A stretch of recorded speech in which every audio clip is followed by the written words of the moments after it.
So I got some comments on my last video saying that it wasn't as funny as my first video. To remedy this, I've decided that there will be no jokes in this video. No LOL moments, no ha-has, not even the smallest hint of a tee-hee. Super cunt fuck your friends Mario is the newest entry in one of Satan's most prided creations, the Fucky Ducky Italiano series. Mamma mia! A franchise that has never actually been good, but is actually starting to become good again. This is the kind of game to make you say, yeah man, I haven't been feeling that great, the next time you're asked to hang out, because your fucking sucking friends will swap stars with you on the final turn to make you rip your whoring asshole hair out. This game is a brave step forward for the series, because it is actually a step backwards. The roster is much more refined this time. In fact, you can only play as 4 characters: Mario, Luigi, Stanley the Bugman, and the women. And there are no new boards this time, because Eduardo Nintendo blew his budget on Nintendo Labo 2, which is now made from a much more biodegradable material, seaweed. Fun fact, this game will have no DLC. Realizing that the fans would rather buy Mario Kart if they wanted a racing simulator, Super Mario Party served as a return to form for the series and blew us away with its 500 playable characters and its turn camp simulation mode. This game teaches us many important lessons, like how to twerk like a white man, don't hit, get a little low, shit, and how to march like the cadet you will soon become if you don't finish that English essay, little fella. This isn't your average normie buy or buy episode, but the first entry in a new spin-off series called Pixel Warfare, where we take a look at 2 games that are nearly equal in moistness and put them head to head in a variety of categories to determine which one is objectively better. So go down to the market, find a local business that could use some support, and buy yourself some snacks because we're about to dive right in to this festivity fight. I'll be referring to Super Mario Party as SMP, so not the Minecraft thing. Alright, let's go! Board games, the grandfather of video games. First found nearly 5,000 years ago in the pre-dynastic burials of Egypt. Built to teach morality and strategy to children through the guise of recreation, not unlike the modern game. One of the earliest went by the name Senet and resembled a simplified version of what we now know as chess. Years passed and these parlor games evolved. In the 20th century, we saw the boom of a new era: Monopoly, Life, Clue, a new approach that focused on Western themes like consumerism and capitalism through lighthearted cartoonish imagery. These games didn't require you to memorize a textbook of convoluted rules, and were often very simple and accessible to the average nuclear family, allowing them to quickly become a staple of North American and European culture. Fast forward to the 80s and video games are bouncing off the fucking walls. You're no longer sitting down on a hard oak chair getting spinal scoliosis, you're sitting on a soft cushion, working towards carpal tunnel syndrome. Who wants to set up a bunch of half-chewed plastic pieces that your younger cousin probably shoved up their ass at some point, when you can pop a cartridge in and whip the shit out of some demon and vampire bitches? Who wants to read a copy-stained pamphlet when you can hear all this information from a dumbass fairy every 20 seconds? With this style of game, however, you didn't have to wait for your opponent to take a turn anymore, but instead, the sheer number of loading and game over screens. But regardless of this evolution, something still felt missing. You can remove the man from the board game, but you can't remove the board game from the man. Bam! Turn-based RPGs. Bam! Video game adaptations of board games. Motherfucking bam! Mario Party! In the Switch era, we've seen 2 games release in this franchise. One that attempted to push the series forward, and another that tried to revive its past. Both were fun in their own right, but which one truly is the better game? Here we go! Both of these games have great minigames that test the player in similar categories: memory, precision, reaction time, speed, platforming ability, evasion, and even luck, amongst others. SMPs include motion controls, however, a feature that was removed in its successor due to its over-sexualized nature. Roll it, rub it, hump it, pump it, fry it, ride it, feed it, flip it, twist it, and blow it. But much like the average prostitute, this comes at a cost. Games like Release the Zanny and Find the PP make you feel like you're Jeremy Wade with their finicky precision. On the flip side, games like Flaming No and ASMR Trivial Pursuit utilize the HD rumble in fun, clever ways, which I actually kind of miss in Superstars, especially when half of its minigames revolve around surviving a gladiator pit of some kind. However, SMP's randomizer is stinky poo-poo, baby doo-doo, and you only get the same 4 minigames each game. Now, if we analyze the LGBTQ+ content in this game, we'll find plenty of familiar queer themes. These include anal fisting, ball passing, circumcision, nut collection, house cleaning, fruit symbolism, cream pies, and of course, selfie taking. With the exception of drawing, Superstars takes a unique homophobic approach to its minigames by forcing the player to avoid things like holes in phallic objects, instead focusing on more heteronormative activities like pizza and baseball. Superstars 1v3 minigames blow SMPs out of the park, however. You've got diving, snow tubing, mountain climbing, football, and of course my favorite of the Olympic Schminter games, Grand Canyon Tug of War.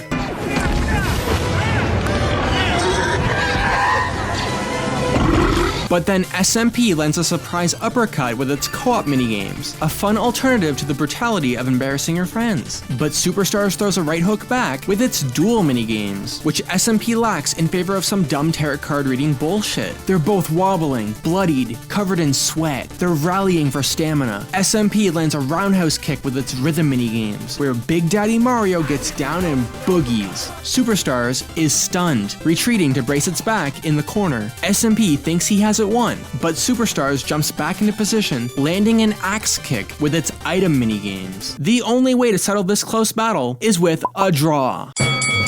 Here we go!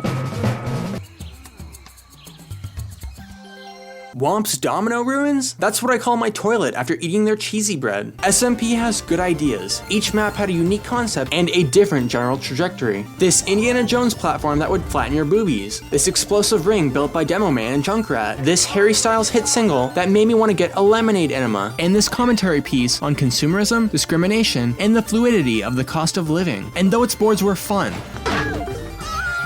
the quantity left much to be desired, especially with the Smash Ultimate level roster it packed. Then you got Superstars, dunking its nutsack in everyone's mouth. Stars that swap sides like the average straight girl in college. Oh no, Bowser's gonna kill you with a cock ring. Candyland Monopoly, but you're always coming up on Boardwalk. Don't stay on the death strip or you'll be fucking disintegrated. Or worse, robbed. Luigi's Mansion with all these winding paths that change when you play the Sun Song. Viridian Forest where the Grey Deku Tree and Wispy Woods make you roll again and these little mouse bitches move the direction of the path every turn. Whether it's banks or BDSM practitioners, you're constantly getting coins yanked from your urethra, and there's always 30 things on the board to be aware of at all times, making it actually worth it to pull out your map and strategize. But it's not over yet. SMP swoops in and says, where the monogamy at? Bam! Partner Party, where there are no set pathways and cool little side goals for each level. Get the key, go back to the top and lock the chest. Get the pickaxe, go back to the top, break the rock. Get the key, go back to the top and climb the melon. Get the key, go down to the left and open the gate. Though formulaic, it adds a new dimension to the gameplay, where you now have options on what you want to pursue. This whole mode is basically a big fuck you to Mario Party 9 and 10. And so even though I prefer the boards in Superstars quality-wise, no unique feature goes unnoticed on Pixel Warfare. So I have no choice but to end this bout in another draw. Here we go! A lot of these are interchangeable. Plunder Chest is just the Shy Guy ticket as both steal an item. The Boo Bell is the Peepa Bell, but can steal stars too instead of just stealing coins. The Curse Dice replaces the Poison Mushroom and slows your opponent. The Custom Die, Hidden Block card, Double Star card, Dueling Glove, Mushroom, and Golden Pipe all return. The only thing you'd miss from SMP is its ally phone, especially when Superstars has the Skeleton Key, which allows you to enter different paths. The Chomp Call, which moves the star, and the Double and Triple Dice, which allow you to move much farther, improving the pacing of the game, which is why this point goes to Superstars. Here we go! Here we go! No, but seriously, for a game that's touted as being a celebration of the series, you'd think we'd get the Everyone is Here treatment. Only 31 characters have been playable in the franchise, and SMP, made in the same engine, included 20 of them. What the fuck, Eduardo? You can't even argue that Nintendo was trying to focus on all the original characters, as Birdo did not join until the 7th game, Rosalina didn't join until the 10th game, and neither of them made more appearances than Boo. Here we go!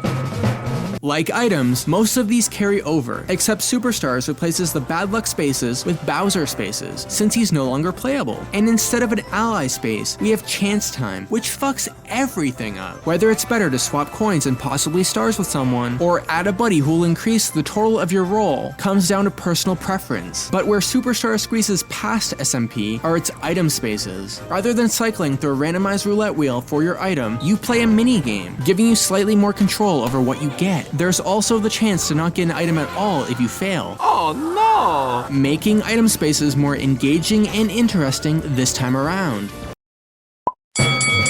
Here we go! Now this is a tricky one. SMP has a feature which I think is very underrated, and that's the character-specific dice. I think they add a layer of depth to the gameplay and force you to think about risk versus reward. The only problem is that not all of these dice are created equal. Daisy's is pretty cool, but it's a guaranteed 3 or 4, which isn't the highest roll, but eliminates the risk of a lower number at the cost of a higher one. Much like Twitter users sending death threats to people without knowing the full story, this one is a safe investment. But then you got evil dice out here. Mr. Monkey Man, where 3 sides are a 0, one gives you 5 coins, and the other 2 give you a 10. That's a 66% chance that you won't move, at the risk of getting a higher number and bouncing from one side of the board to the other. Or Dry Boner, who will only roll the highest possible and the lowest possible numbers from the main dice block. Now personally, I believe that these could have been more interesting. Maybe include some other risk factors besides coin loss, like item loss or reverse movement. 5 10s and a chance to lose a star. In Superstars, we're left with just the normal dice, but because they're 10-sided instead of 6-sided, the gameplay is better paced and you can actually move around the board a few times, even in a 10-turn game. This heavily improves the flow of the game, so I have to give this point to Superstars. Here we go! The star was 6 spaces ahead of him. An item space 3 spaces away. DK chooses a 1? See, folks? He used his monkey senses. Here we go! Wanna just play mini games in a variety of courses? No. Left side, left side, left side, left side, Why left are you side. guys? Here we go!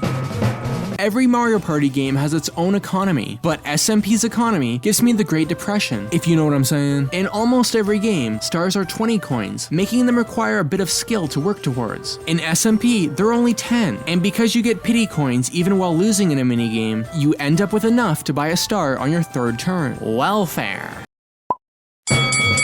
Here we go! Potato, baked potato. Let's be honest, Mario Party should have had online play ages ago. Nintendo is always late to the punch. I wouldn't be surprised if they dropped their first VR headset in 2032 and called it the Wii View. The dumb motherfuckers. Here we go! Twitch emotes in Mario Party? Here we go! You're asking me to beat thousands of people with kanji in their username just to win a fireworks show that will give my dog gastrointestinal problems through potassium nitrate poisoning and will contaminate local rivers with perchlorates. Way to go, Eduardo! And there we have it, a hard-fought battle between these two valiant warriors. But in the end, the victory has to go to Superstars, and that's ignoring all the amazing quality of life changes, like the fact that you can add turns mid-game and save your progress to have multiple games going at once. You can nitpick at the details all day, but Superstars is just slightly more fun as a product than SMP. Isn't that the point of Mario Party at the end of the day? If it's not fun, why bother? I remember being 8 years old, running down to the basement, excited to play Mario Party 5 with my mom, my aunt, and my uncle. Being too weak to button mash, but still trying my hardest. But I'd evolve with the games. As we'd move to Mario Party 8 and onward, the amount of life I've spent on this series, I don't even want to calculate the hours. Sure, you can't really place these games, along with Masters of Design like Halo 2, Half-Life 2, or Hades, but they are replayable, full of personality, and a great social activity to make you feel connected to those around you. Now listen up, Papa Nintendo. You gotta add some DLC to this shit. No, not like that. Give us more boards, more characters, and for God's sake, some actual items to buy at the store. The stickers and dictionary pages are cool collectibles, but I want some cosmetics. If Odyssey can let you play as Mario from the N64 era, then so can you piece of shit. Bring back Cowboy Luigi. Until then, these games get a 6 out of 10 and a 7 out of 10, respectively.